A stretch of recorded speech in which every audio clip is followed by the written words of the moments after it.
Samantala, maging ang mga provincial at district jails ay minomonitor ngayon ng Department of Interior and Local Governments ngayong panahon ng halalan.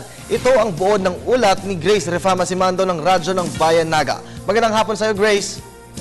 Yes, Kirby. Magandang hapon. Iniatas sa ng DILG ang mahigpit na pagmamonitor sa lahat ng bilangguan dito sa Region 5. Mula sa City Jail, ang districts at ang lahat ng mga provincial jails, iniatas ng DILG sa mga wardens na regular na magsagawa ng head count sa mga bilanggo.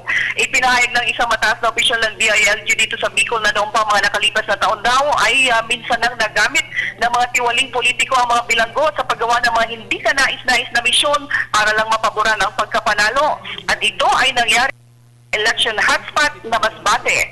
Pang-terrorize, panghaharas at kung ano-ano pa mga pananakot ang ginagawa ng mga tiwaling kandidato sa mga bilanggo upang magamit sila sa mga hindi magandang misyon at minsan ginagawa pang mga flying voters. Sabi ng opisyal ng DILG na ayaw nang magpakilala, partikular nilang tututukan ngayon ang lahat ng mga provincial jails dahil sakop ito ng mga gobernador. Ang Milagros Provincial Jail ng Masbate ay mahigpit na binabantayan na ngayon.